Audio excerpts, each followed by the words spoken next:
এই 15.5 বছরে আমরা যারা কষ্ট পেয়েছি, কেউ আল্লাহর জন্য, কেউ রাসূলের জন্য, কেউ মানবতার জন্য, একটা কষ্ট যদি আপনি দুনিয়ায় সহ্য করে থাকেন, এদিকে তাকান, একটা কষ্ট আপনি সহ্য করলে দুনিয়াতে আপনাকে আল্লাহ ৭০টা সুখ ভোগ করাবে।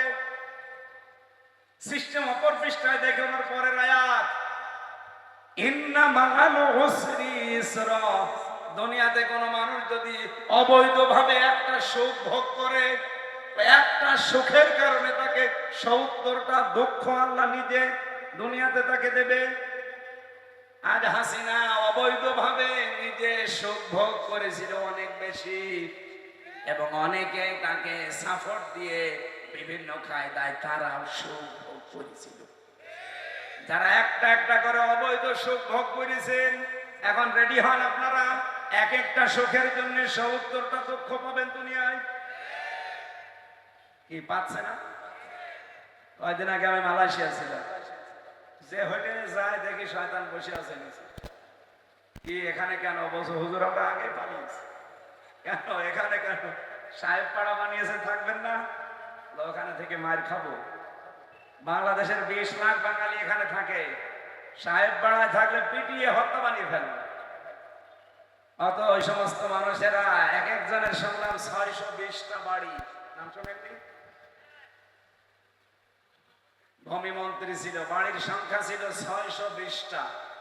এখন তো একটা বাড়িতে থাকতে পারেন না, থাকা লাগে এখন হোটেল ভাড়া করি। আপনারা দুঃখ পাচ্ছেন, পাবেন এই কারণে, কারণ অবৈধ সুখ ভোগ করেছেন আপনারা এই অবৈধ মহিলার পেছনে থেকে। এক কথা বলেন না কেন? এখানে যারা এই 15.5 বছরে অবৈধ সুখ ভোগ করলেন, এখনো পৃথিবীর বিভিন্ন প্রান্তে যারা অবৈধ আনন্দে উল্লাস করেন, রেডি হন এক একটা অবৈধ শান্তির জন্য, সুখের জন্য। যেহেতু ঈশ্বর অনির্দিষ্ট, এটা না কেরা, আপনাকে কমপক্ষে ৭০টা দুঃখ কষ্ট আল্লাহ দুনিয়া আখিরাত মিলে ভোগ করাবে। এই জন্য আগস্টের 5 তারিখের পর থেকে কি এপ্রিলের এই 6 তারিখ পর্যন্ত 8 মাস 1 দিন হয়ে গেল, 27টা চিন্তা ভাবনা করেছিল এই দেশকে অশান্ত করার জন্য, একটাও আল্লাহ সফল করতে দেয়নি।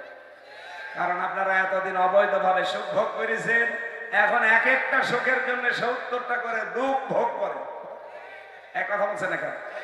এই জন্য তামাম দুনিয়াতে আপনাদের অবস্থা এই হবে, যারা অবৈধ সুখ ভোগ করেন।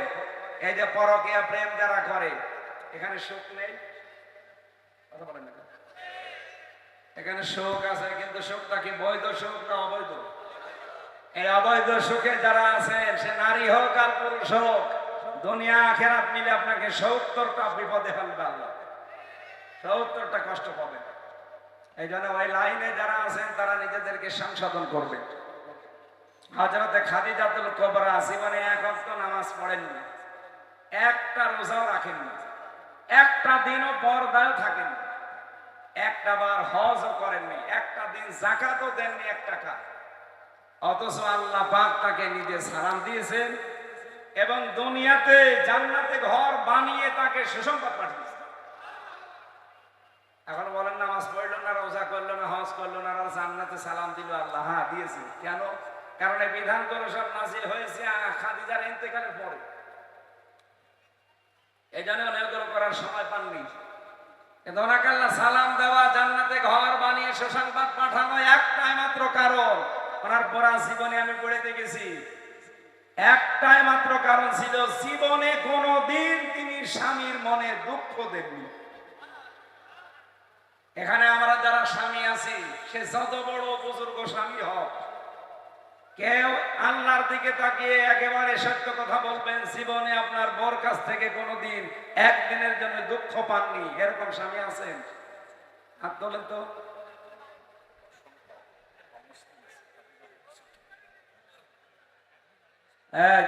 আন্দাজে দাঁড়াবেন না ভাই।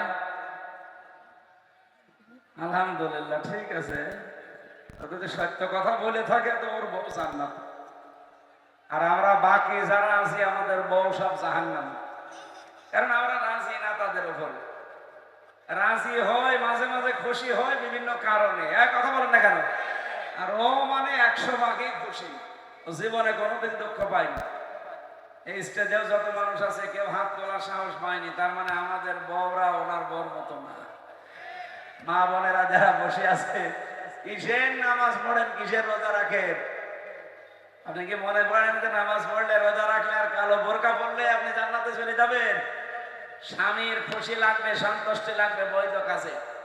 নবীজি বলেন, কোন স্ত্রী লোক যদি মারা যায় আর স্বামী যদি তার লাশ দেখে বলে যে স্ত্রী কিন্তু আমার মন মতো ছিল, আমি নিজে খুশি আছি, বিশ্ব নবী বলেন ওই মহিলাকে আল্লাহ জান্নাত দিবেন। এই জন্য মা বোন যারা এসেছে, নামাজ রোজা মাস্ট বি, এটা তো করবেনই। পর্দায় রাখবেন নিজেদের 3.5 হাত বডিকে। আর স্বামী যাদের আছে, জায়েজ কথাগুলো মেনে যতটুকু পারেন সর্বোচ্চ তাদেরকে খুশি রাখার চেষ্টা করেন।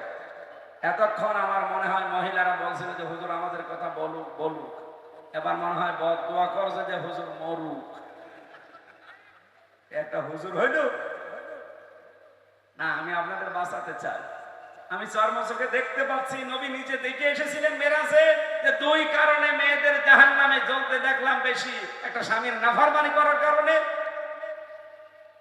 আর একটা গীবত করার কারণে। এক জায়গায় বসলে আপনারা বেশি গীবত করেন, এটা থেকে মুক্ত হবে। আর 2 নম্বরে স্বামী যাদের আছে, নাফরমানি করা বাদ দেবেন। আমি আশা করছি আপনার জন্য জান্নাতের 8টা দরজায় খোলা থাকবে ইনশাআল্লাহ। আল্লাযীনা কাফারু ইউকাতিলুনা ফি সাবিলিত তাগুত, যারা কাফের তারা লড়াই করে, সংগ্রাম করে তাগুতের রাস্তায়। সুতরাং এই পৃথিবীতে এটা ভাগ হয়ে গেছে এখন। আল্লাহর রাস্তায় যারা আমরা আছি ইমানদার, যারা তাগুতের রাস্তায় আজ মিছিল মিটিং করে, সংগ্রাম করে, দল করে, এরা হচ্ছে শয়তানের বন্ধু। বলেন বলেন, ফাকাতিলু, আল্লাহ বলেন তোমরা লড়াই করো আউলিয়া শয়তান, শয়তানের অনুচরদের বিরুদ্ধে। ইন্না কায়দা শাইতানি কানা দাঈফা, শয়তানের যত চক্রান্ত অবশ্যই সবগুলো দুর্বল না, একেবারে দুর্বল। আপনি ডোনাল্ড ট্রাম্পের বক্তব্য চলাকালীন এক সাংবাদিক শুধু বলেছিল আল্লাহু আকবার, ভয়তে দেখলাম নিচে পেছনে চলে যাচ্ছে। সুতরাং আজ মুসলিম বিশ্বকে জেগে ওঠার আহ্বান জানিয়ে, অমুসলিম যারা আছেন আপনারা আমাদের শত্রু না, কিন্তু মানবতার শত্রু যারা, তারা আমাদের শত্রু। বিশেষ করে ইহুদিরা, এই মুশরিকরা, এরা আজ মানবতার শত্রুই রূপান্তরিত হয়েছে। ভারতে আমাদের পূর্বপুরুষেরা যে সমস্ত ওয়াকফ স্টেট গুলো দিয়ে গিয়েছিল 600 বছর আগে, এখন উগ্রপন্থী হিন্দু যারা, এই মুশরিক, এরা মানবতার শত্রু। এরা আইন পাশ করে এগুলো সব দখল করার ধান্দায় আছে। আজকে একটা হাদিস পড়ছিলাম, বিশ্বনবী জানিয়েছেন, আন আবি যার রাদিয়াল্লাহু তাআলা আনহু قال انه سمع رسول الله صلى الله عليه وسلم يقول من ادعى ما ليس له فليس منا وليتبوأ مقعده من النار। মুসলিম শরীফের হাদিস। বিশ্বনবী জানিয়েছেন, কোন ব্যক্তি যদি এমন কোন জিনিসের দাবি করে যে সে প্রকৃত জিনিসের মালিক সে না, তাহলে সে যেন তার নিজের স্থান জাহান্নাম এটা বানিয়ে নেয়। আজ নরেন্দ্র মোদী সহ, এই নেতানিয়াহু সহ, ট্রাম্প সহ বিশ্বের মোড়ল যারা দাবি করছে, আজ যেগুলোর মালিক আপনারা না, এগুলো জোর করে যারা নেওয়ার ধান্দায় আছে, জোর করে নিয়ে নিচ্ছে। আপনি লিখে নিতে পারেন, আপনি দুনিয়াও জাহান্নামে থাকবেন, আর চোখ বন্ধ হওয়ার পরে আপনার জন্য নার বা আগুন নির্ধারিত হয়ে আছে। আল্লাহ আমাদেরকে ঐক্যবদ্ধ হয়ে এই যে এখন অরাজকতা চলছে তামাম দুনিয়ায়, এটা মোকাবেলা করার তৌফিক দিন। আল্লাহুম্মা আমিন। লা ইলাহা ইল্লা আনতা সুবহানাক ইন্নী কুনতু মিনাজ জালিমিন।